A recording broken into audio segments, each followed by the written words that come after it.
Olá, meus irmãos, a paz do Senhor. Sejam bem-vindos ao canal Lições Bíblicas. E antes de nós começarmos esse vídeo, quero pedir para você que está acompanhando as nossas aulas desde a primeira lição, se inscreva no nosso canal, é muito importante. Comente, compartilhe, ative todas as notificações para que toda vez que nós gravarmos um vídeo de Escola Bíblica Dominical, você seja notificado. Nos ajude nesse particular, nós somos um canal novo, estamos começando agora e precisamos muito do seu apoio aí do outro lado. Nos dê essa força, nos dê essa moral, porque vai ser muito importante para o nosso crescimento aqui dentro da plataforma. Nós estamos lecionando essa revista, a revista da PEC, a revista de Educação Cristã Continuada, e na nossa primeira aula nós falamos sobre a lição número 1, Jó, capítulo 1 e 2, o ataque de Satanás a Jó. Hoje nós vamos tratar a lição de número 2, que é Jó, capítulo 3 ao capítulo 31, os diálogos entre Jó, Elifaz, Bildade e Zofar. E para começarmos a nossa aula, nós vamos ler o nosso texto áureo, que diz assim: porque eu sei que o meu Redentor vive e por fim se levantará sobre a terra. Jó, capítulo 19, versículo 25. A nossa leitura bíblica com todos se encontra em Jó, capítulo 19, o versículo 27. E a nossa verdade prática diz a seguinte frase: a fé de Jó era algo impressionante, mesmo acusado pelos os amigos de pecado oculto, a sua confiança no Senhor continuou inabalável. Essa é a nossa verdade prática. Eu quero começar a nossa lição lendo a introdução da nossa revista da Escola Bíblica Dominical, que está escrito assim: uma semana inteira de silêncio foi interrompida pela lamentação de Jó no capítulo 3.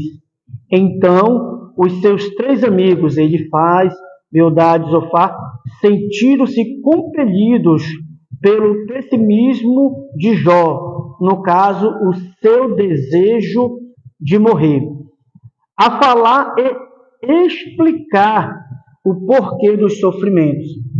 Para eles, o sofrimento do justo, se na realidade ele é justo, é sempre um castigo de Deus pelo pecado. Essa é a introdução da revista, dessa segunda lição. O nosso primeiro tópico desta lição é a reação inicial de Jó, que vai de Jó capítulo 3, do versículo 1 ao 26, que está escrito assim no seu primeiro subtópico: preferiu não ter nascido. O primeiro subtópico desta lição, do primeiro tópico, é preferiu não ter nascido. Jó preferiu não ter nascido, que é Jó capítulo 3, versículo 1, está escrito assim: depois disto, passou Jó a falar e amaldiçoou o seu dia natalício. Então, queridos, aqui, em primeiro lugar, o primeiro ponto que eu quero destacar aqui é que o verbo amaldiçoar usado nessa passagem é muito significativo em hebraico. É um verbo kahal, denota as seguintes ações, ou seja, o significado: tratar com menosprezo, desprezar. Se você ler aqui o Jó, capítulo 3, do versículo 3 ao 6, você vai entender muito bem como Jó despreza o seu nascimento, por causa da situação que ele está passando, é claro. O versículo 3 diz assim, do capítulo 3, até o versículo 6: pereça o dia em que eu nasci, e a noite em que se disse foi concebido um homem, que aquele dia se transforme em trevas e Deus, lá de cima, não se importe com ele, nem resplandeça sobre ele a luz, que as trevas e a sombra da morte se apodere desse dia, que uma nuvem habite sobre ele, que tudo o que pode escurecer o dia o espante. Aquela noite que dela se apodere densas trevas, que ela não se alegre entre os dias do ano, nem entre na conta dos meses. Aqui nesses versículos, Jó acaba falando sobre a sua dor, sobre o seu estado emocional, e ele começa a falar sobre o que não deveria ter acontecido, ou seja, que ele não deveria ter nascido, e que ele começa a amaldiçoar o seu dia ali. Em segundo lugar, Jó amaldiçoa enfaticamente o dia de seu nascimento, porém, em momento algum, ele desfere qualquer palavra contra Deus. Satanás esperava que Jó lançasse palavras de maldição contra Deus, porém, Jó não pecou contra Deus. A intenção de Satanás a trazer todos esses sofrimentos sobre a vida de Jó era que ele abrisse os seus lábios para amaldiçoar Deus, mas Jó em nenhum momento caiu nas ciladas do inimigo, caiu nas suas estratégias, nas suas artimanhas. O segundo subtópico desta lição é deseja a morte, ou seja, Jó deseja a morte. Do capítulo 3, do versículo 20 ao 22, trata desse subtópico, deseja a morte, Jó deseja a morte.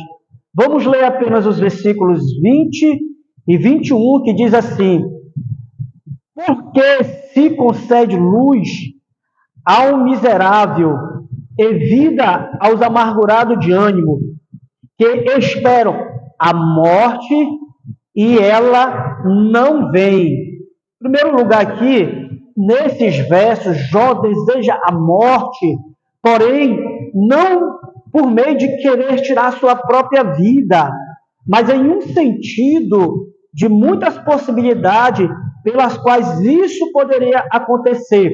Por exemplo, Jó desejou morrer após o seu nascimento.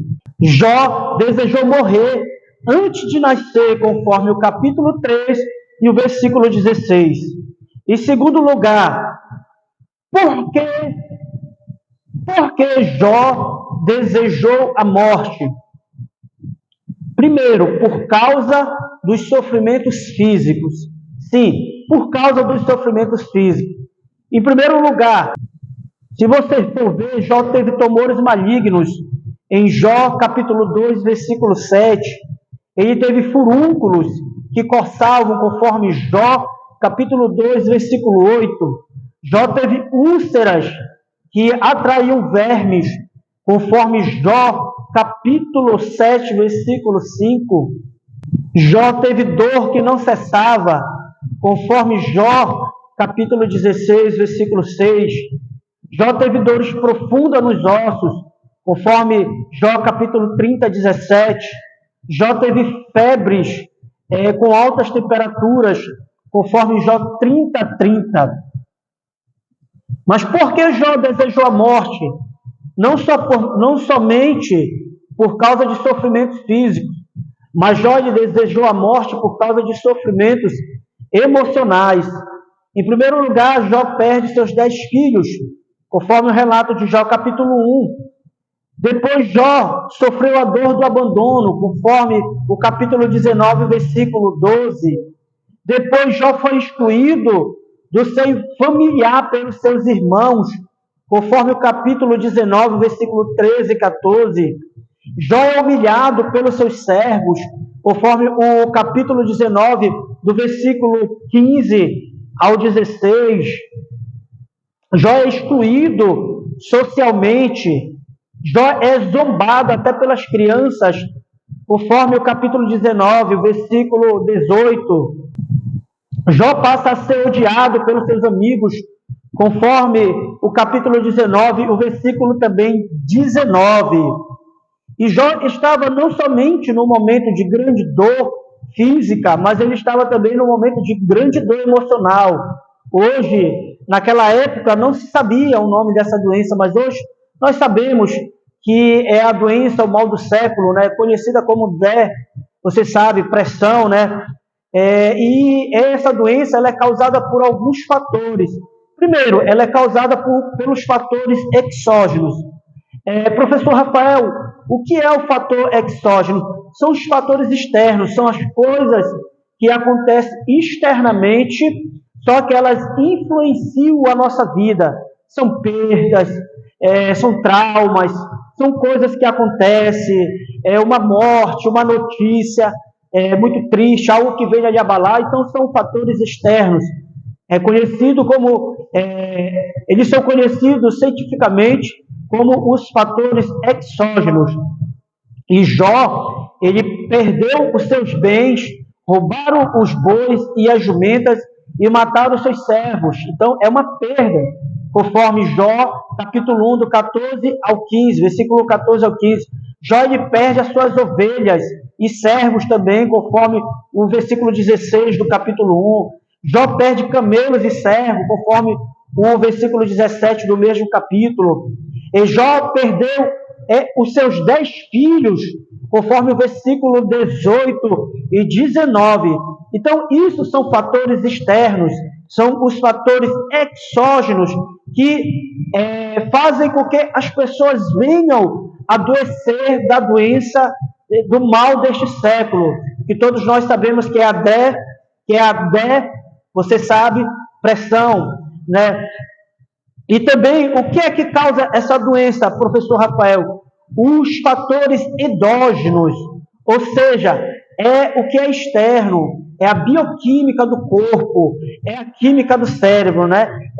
Os hormônios, são as questões hormonais, as questões químicas, as questões biológicas que causam essa doença. Ou seja, Jó teve insônia, conforme o capítulo 7 e o versículo 4. O fato de não dormir bem altera as substâncias químicas no cérebro, principalmente a serotonina, que é a substância que, quando produzida nas medidas certas, traz autoestima e também a felicidade. E também tem a questão externa, o fator exógeno, ele também influencia no fator endógeno, no fator interno, porque Jó estava doente. E a pessoa também, quando está doente, ela não se alimenta bem. E o fato da pessoa não se alimentar bem, isso vai causar uma reação também no nosso corpo, na nossa parte biológica. Ou seja, os hormônios, as substâncias que deveriam ser produzidas nas medidas corretas no nosso organismo, no nosso cérebro, elas não são produzidas corretamente, fazendo com que nós tenhamos uma baixa produção de serotonina, de endorfina e de tantas outras substâncias no nosso cérebro que causam um equilíbrio emocional na nossa vida, sem a qual essas substâncias, se elas não forem produzidas corretamente, elas vão causar você sabe, ansiedade, vai causar você sabe, entendeu? Vai causar essas doenças. Ou seja, os fatores também externos, eles também envolvem os fatores internos, os fatores biológicos. Jó estava doente. Quando você está doente, você não sente desejo de comer. Quando você está doente, toda a sua questão química do corpo, ela vai baixar. Ou seja, as substâncias que teriam que ser produzidas corretamente para que Jó tivesse estabilizado emocionalmente, elas não estão sendo produzidas. O terceiro fato, eu falei do fator exógeno, que é o fator externo, o fator endógeno, e agora eu vou falar do fator espiritual. Sim, gente, essa doença também, ela é acometida pelo fator espiritual, principalmente porque os espíritos malignos, eles se aproveitam da fraqueza emocional das pessoas para influenciá-las. para deixá-las ainda mais deprimidas, para colocar para baixo, para colocar o desânimo, para tirar a alegria, e no lugar da alegria colocar a tristeza. Sim, os espíritos, esses espíritos malignos, eles têm o poder de fazer essas coisas. E Jó relata isso no capítulo 4, do versículo 13 ao 16, que ele diz: entre pensamentos de visões noturnas, quando o sono profundo cai sobre as pessoas, sobrevieram-me o espanto e o tremor, e todos os meus ossos estremeceram. Versículo 15, preste bastante atenção. Então um espírito passou por diante de mim, e se arrepiaram os meus cabelos do meu corpo. Ele parou, mas não conhecia a sua aparência. Um vulto estava diante dos meus olhos. Houve silêncio e eu ouvi uma voz. E essa voz depois vai falar com Jó, o atacando. Então, essa doença também, ela é causada não somente pelo fator externo, pelo fator interno, mas também por uma questão espiritual. O subtópico de número 3, o enigma do sofrimento. É Jó, capítulo 3, do versículo 23 ao 26. Por que se concede luz a um homem cujo caminho é oculto? E a quem Deus cercou de todos os lados? Porque em vez do meu pão me vêm gemidos, e os meus lamentos se derramaram como água. Vamos fazer aqui uma exposição bem breve do versículo 23. Neste verso, Jó questiona a razão de seu nascimento, revelando a dor profunda que o envolve. Este grito desesperado nos faz refletir sobre o significado da vida em meio ao sofrimento e como, por vezes, a escuridão parece prevalecer. No versículo 23, Jó começa desabafando, questionando por que ele nasceu. Ele clama por alívio, reconhecendo que a vida se tornou um fardo insuportável.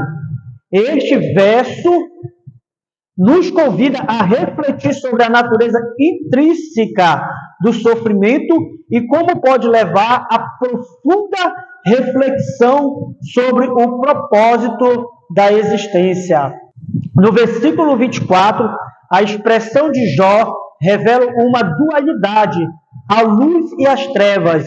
Ele descreve uma vida mergulhada em sombras, destacando a amargura de sua experiência. Este verso ressoa como um eco das questões universais sobre a dor e a busca por respostas em meio ao desconhecido. Jó descreve a sua existência como se estivesse entre sombras, onde a tranquilidade é inexistente. Essa linguagem poética captura a intensidade de sua aflição, mostrando-nos como o sofrimento pode obscurecer a perspectiva de uma vida plena. Tratando também aqui sobre o versículo 23 e o versículo 24, quero falar também sobre um pouco do enigma do sofrimento. O sofrimento de Jó nos desafia a considerar o enigma que permeia a nossa própria existência. As perguntas de Jó ecoam em nossas mentes quando enfrentamos a adversidade, buscando compreender a relação entre a justiça divina e a realidade do mal no mundo. Uma reflexão sobre o sofrimento. Ao contemplarmos esses versículos, somos desafiados a considerar a nossa própria resposta diante do sofrimento.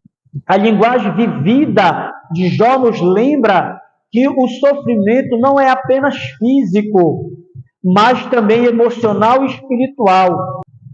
Ele nos convida a refletir sobre como lidamos com as adversidades em nossa própria jornada. Agora, sobre uma busca de significado. A busca de Jó por significado em meio ao sofrimento ecoa em muitos corações. Nesses versículos encontramos a expressão crua da luta humana para entender o propósito por trás da dor. Essa busca por significado ressoa em todos nós quando enfrentamos os desafios inesperados. Também tratar aqui sobre esperança em meio à angústia. Embora Jó esteja imerso na escuridão, sua jornada não termina aqui. O livro nos conduz a uma jornada mais profunda, onde a esperança e a restauração são temas centrais. Essa passagem nos lembra que mesmo nas horas mais sombrias, a luz da redenção ainda pode brilhar.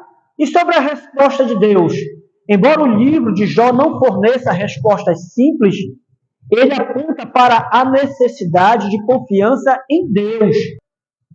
A história de Jó nos lembra que, mesmo diante do enigma do sofrimento, a fé e a confiança em Deus são fundamentais para enfrentar os desafios da vida. E como conclusão dos versículos 23 e 24 do capítulo 3, o livro de Jó, o seu autor, nos convida a entrar na mente e no coração de Jó, experimentando a sua angústia. À medida que refletimos sobre esses versículos, somos desafiados a confrontar nossas próprias lutas e a buscar esperança e significado mesmo em meio às circunstâncias mais difíceis. É em meio às circunstâncias mais difíceis, queridos, é que nós devemos buscar a confiança em Deus, mesmo quando as respostas parece que as respostas não vêm, parece que Deus está tardando, parece que não está chegando nada de Deus para a sua vida. Espera, confia, porque no momento certo as respostas de Deus, elas virão sim. Com certeza, você pode crer nisso, que as respostas de Deus virão sim. Tópico 2 da lição, discurso dos amigos, vai de Jó, capítulo 4 ao capítulo 18. Primeiro subtópico ele faz, capítulo 4, do versículo 1 ao 5. Vamos ler aqui os versículos 1 e 2. Então respondeu Elifaz, o Temanatita, e disse: se intentar alguém falar-te, enfadar-te-ás? Quem, todavia, poderá converter as palavras? Aqui eu vou fazer uma pequena exposição destes versículos, do versículo 1 ao versículo 5. Nesse capítulo 4 de Jó, somos apresentados a resposta de Elifaz ao sofrimento de Jó. Sua teologia, embora bem intencionada, revela uma compreensão inicial que destaca a relação entre a retidão e o sofrimento. Sobre o versículo 1, Elifaz começa expressando sua preocupação por Jó, evidenciando sua compaixão diante da aflição do amigo. Ele se coloca como consolador, pronto para oferecer palavras de sabedoria. No entanto, suas palavras revelam uma visão inicial que enfatiza a conexão entre a integridade moral e as circunstâncias adversas. Nos versículos 2 e 4, Elifaz levanta uma série de perguntas desafiadoras a Jó, questionando se a retidão genuína pode levar a um destino tão desfavorável. Sua teologia sugere que o sofrimento pode ser resultado direto de transgressões, provocando uma reflexão sobre a relação entre a conduta humana e as intervenções divinas. O versículo 5, ao enfatizar a confiança de Jó em sua própria justiça, insinua que o sofrimento pode ser uma resposta divina à autoconfiança e à confiança na própria retidão. Sua teologia, nesse estágio inicial, parece apontar para uma visão de Deus como um agente corretivo diante do pecado. Aqui um pouco da teologia de Elifaz, nesses versos.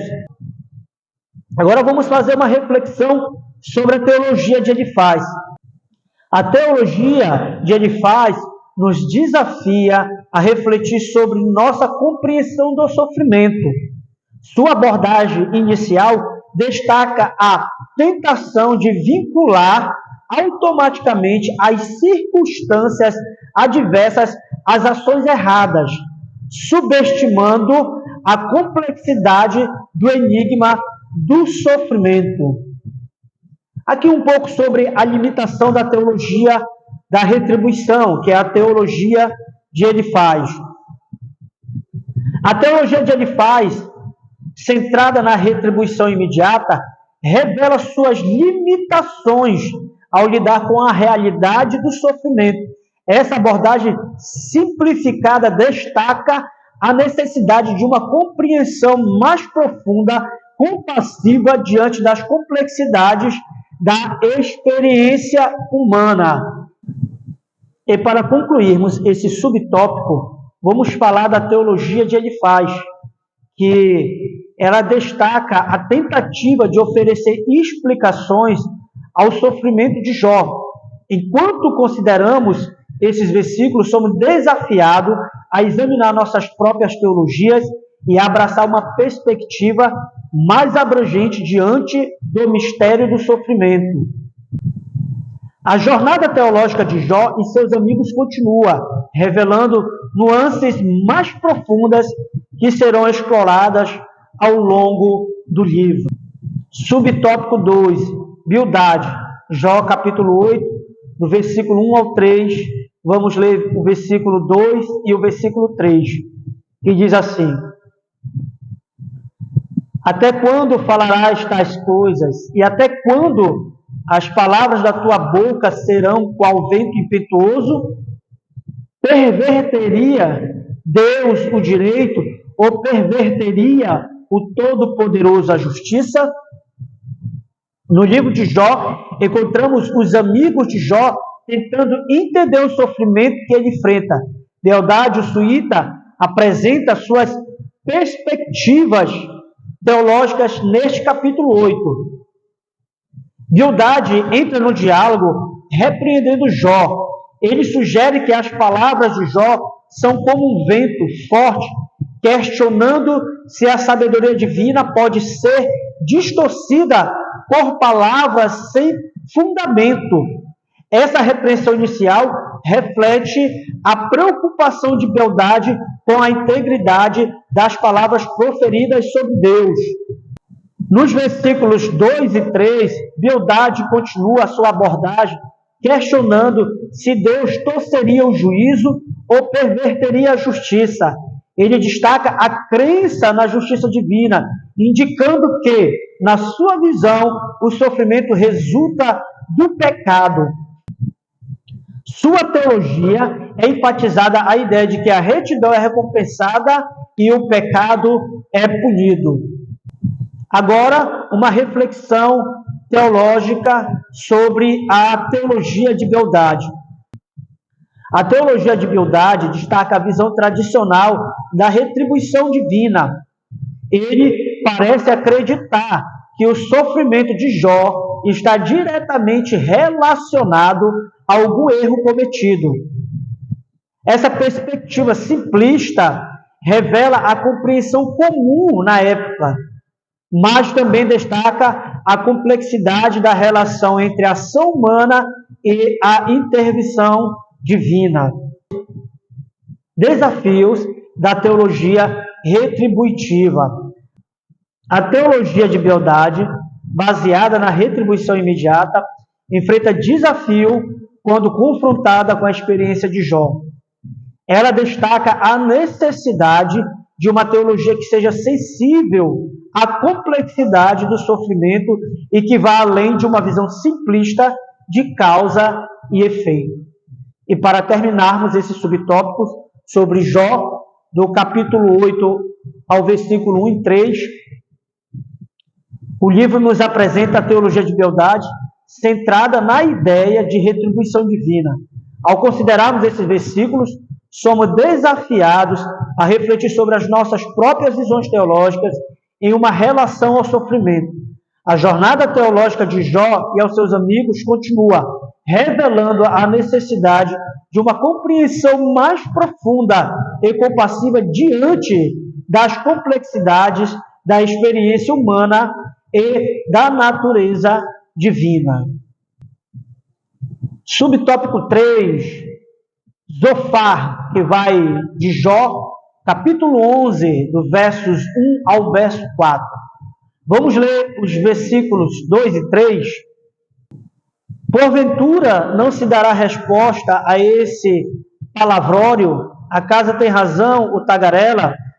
Será acaso de as tuas parábolas fazerem calar os homens e zombarás tu, sem que ninguém te envergonhe?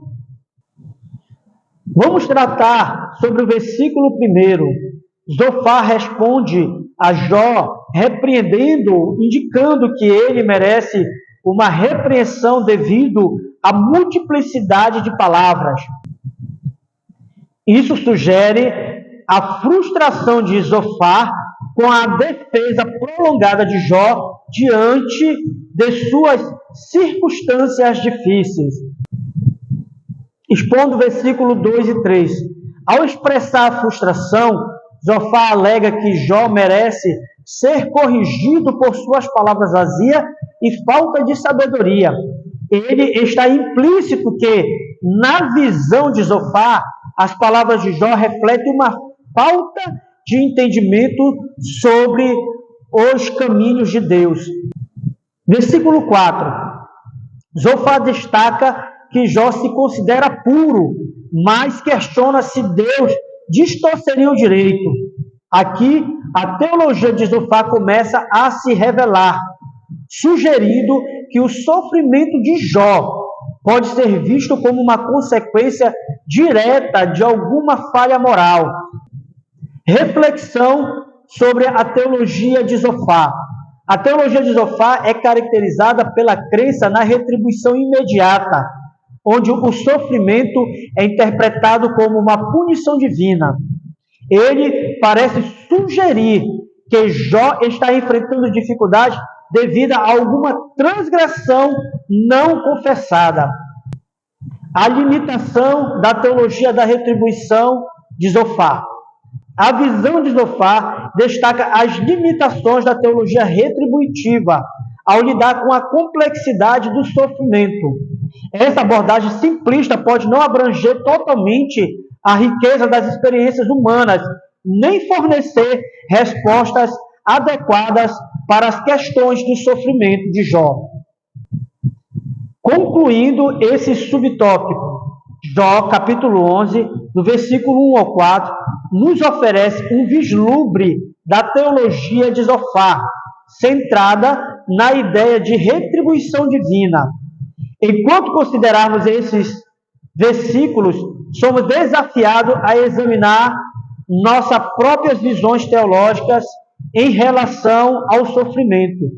A jornada teológica de Jó e seus amigos continua, revelando a necessidade de uma compreensão mais profunda e compassiva diante das complexidades da experiência humana e da natureza divina. Tópico 3. Subtópico 1. Jó diz que Deus o feriu. Jó, capítulo 19, versículos 6 e 9. Vamos ler o versículo 6. Sabei agora que Deus é quem me oprimiu e com sua rede me cercou. Os versículos 6 a 9 do capítulo 19 de Jó apresentam uma declaração marcante de Jó, onde ele expressa a convicção de que Deus é responsável por suas aflições. Versículos 6 e 7. Jó afirma de maneira contundente: sabei, pois, que Deus é o que me transtornou e com a sua rede me cercou. Essas palavras elas refletem a percepção de Jó de que Deus foi o agente direto por trás de sua adversidade. A imagem da rede sugere uma sensação de aprisionamento. Versículos 8 e 9. Jó continua descrevendo sua situação, afirmando que Deus bloqueou o seu caminho e ele se depara com muros intransponíveis. Ele sente que sua esperança foi arrancada, suas estradas foram desviadas e ele está encurralado em uma escuridão onde não há luz. Reflexão sobre a declaração de Jó. A afirmação de Jó revela não apenas sua dor física, mas também seu sofrimento emocional e espiritual. Ele interpreta sua situação como resultado direto da intervenção divina. Essa percepção destaca a complexidade da relação entre Deus e o sofrimento humano. A teologia de Jó. A teologia de Jó, neste momento, reflete sua crença de que Deus é o autor de suas provações. Sua visão não é apenas física, mas transcende para uma compreensão profunda de como Deus está ativamente envolvido em sua jornada de sofrimento. Desafios teológicos e a busca por respostas. A declaração de Jó levanta desafios teológicos, especialmente quando confrontamos a ideia de um Deus amoroso permitindo sofrimento. A jornada de Jó nos convida a considerar como lidamos com as perguntas difíceis sobre a natureza de Deus diante das adversidades. Conclusão deste subtópico. Jó 19, versículos 6 e 9, nos apresenta a profunda convicção de Jó de que Deus é o agente por trás de suas aflições. Ao explorar esses versículos, somos desafiados a considerar a complexidade das relações entre Deus e o sofrimento e a buscar respostas com humildade diante das incertezas. A história de Jó continua a nos inspirar a confrontar as questões teológicas mais profundas em nossa busca por significado e esperança em meio ao sofrimento. Subtópico 2, o meu Redentor vive, que vai de Jó, capítulo 19, versículos 23 ao versículo 27. Vamos ler o versículo 25 e 26. Porque eu sei que o meu Redentor vive e por fim se levantará sobre a terra. Depois, revestido este meu corpo da minha pele e minha carne, verei a Deus. Nos versículos 23 ao 27 do capítulo 19 de Jó, encontramos uma declaração poderosa de fé e esperança. Jó, apesar de suas aflições, proclama a confiança em seu Redentor. Exposição nos versículos 23 e 24. Jó inicia sua declaração destacando sua necessidade de gravar suas palavras em pedra, indicando a importância e a permanência da mensagem que está prestes a compartilhar. Ele expressa o desejo de registrar sua afirmação sobre o Redentor como um testemunho duradouro. Exposição dos versículos 25 e 26. A declaração central de Jó ressoa nesses versículos. Eu sei que o meu Redentor vive. Aqui, Jó afirma uma confiança profunda em meio às suas tribulações. Ele não apenas acredita na existência de um Redentor, mas reconhece que esse Redentor está vivo e ativo. O nosso Deus não está morto. Nosso Deus está vivo. Nosso Redentor, ele vive para todo sempre. Glórias a Deus. Exposição do versículo 27. Jó continua a sua confissão, enfatizando a relação pessoal com o seu Redentor. Ele declara que, no final, verá a justiça prevalecer e contemplará a face de Deus. Essa visão antecipada é uma expressão de esperança e certeza na redenção divina. Reflexão sobre a confissão de Jó. A declaração de Jó transcende as suas circunstâncias adversas. Ele coloca a sua confiança não apenas na crença teórica em um Redentor, mas em uma relação viva e ativa com aquele que pode trazer redenção e justiça. Esperança em meio ao sofrimento.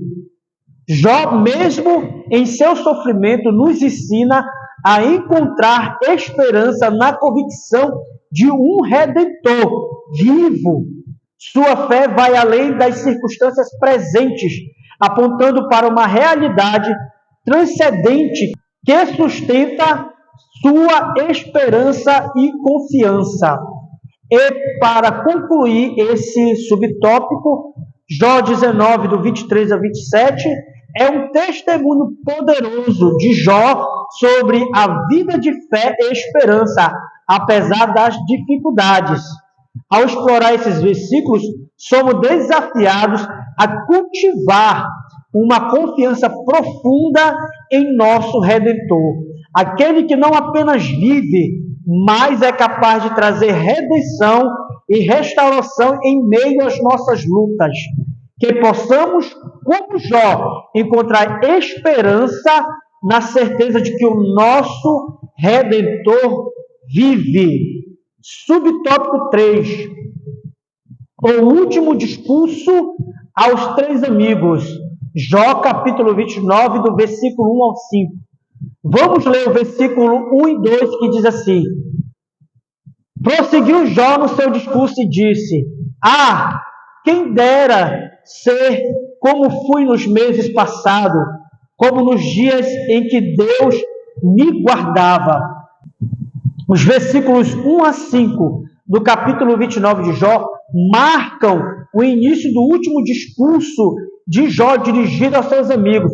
Esse discurso ele reflete não apenas a jornada de Jó através do sofrimento, mas também sua busca por compreensão e justiça. Exposição do versículo 1. Jó começa relembrando os tempos passados, quando o favor divino o cercava como uma vestimenta. Ele descreve os dias em que Deus estava com ele, proporcionando-lhe segurança e prosperidade. Exposição dos versículos 2 e 3.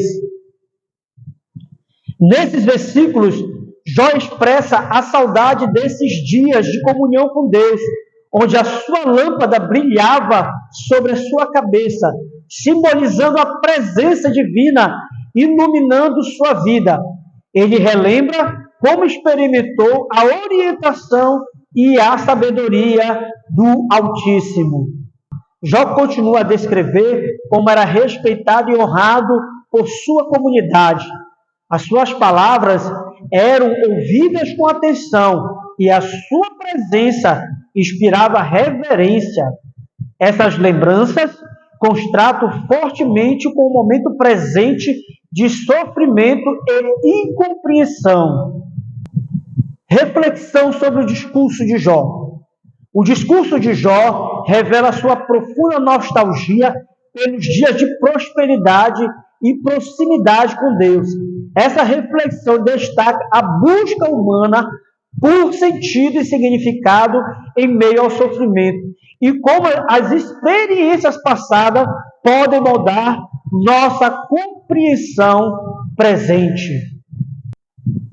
A fala de Jó ilustra os desafios de reconciliar o passado de bênção e proximidade divina com o presente de sofrimento e aparente distância de Deus. Sua nostalgia reflete o anseio por resposta e restauração. Conclusão, Jó 29, 1 a 5, nos apresenta ao último discurso de Jó aos seus amigos, marcado pela nostalgia e pelo contraste entre seus dias de prosperidade e sua realidade presente de sofrimento. Ao explorar esses versículos, somos convidados a considerar a busca humana por significado e compreensão em meio às adversidades, reconhecendo que a jornada espiritual muitas vezes envolve o equilíbrio entre o passado e o presente. Aplicação pessoal. Se estivéssemos no lugar de Jó, como agiríamos? Sejamos constantes em confiar no Senhor, mesmo quando não entendermos os seus métodos. Meus queridos irmãos, aqui foi ministrada mais uma lição, a lição de número 2, Jó capítulo 3 ao 31, diálogos entre Jó, Elifaz, Bildade e Zofar, uma lição maravilhosa, abençoada, que essa aula ela tenha abençoado a sua vida, que você, como um professor de escola bíblica dominical, possa usar muito do que foi dito aqui para enriquecer a sua aula e abençoar a vida dos seus alunos. Eu peço para você que se inscreva no nosso canal, nos dê essa força, nos ajude, estamos começando agora, dê uma curtida, dê um like aí no vídeo, deixa aí o seu ok aí lá no vídeo, dê um joinha, como as pessoas falam, e compartilhe, e também comentam, faça um comentário aí que ajuda muito na divulgação do nosso canal. Vamos orar para encerrar. Senhor, nós te agradecemos por mais essa aula de escola bíblica dominical. Muito obrigado, Senhor. Abençoa cada irmão, cada irmã. Abençoa todas as aulas, Senhor, que vão ter desse trimestre da escola bíblica. Abençoa os professores, abençoa os alunos, abençoa cada congregação, abençoa cada pastor, Senhor. Abençoa o nosso pastor presidente, Samuel Câmara. Abençoa, Senhor, o pastor da nossa coordenação, pastor Josiel Maués, e abençoa o nosso pastor local, Senhor, o pastor João Batista. Assim, Senhor, nos abençoa cada irmão, cada irmã que está assistindo essa ministração, no nome de Jesus. Amém. Seja abençoada no nome de Jesus.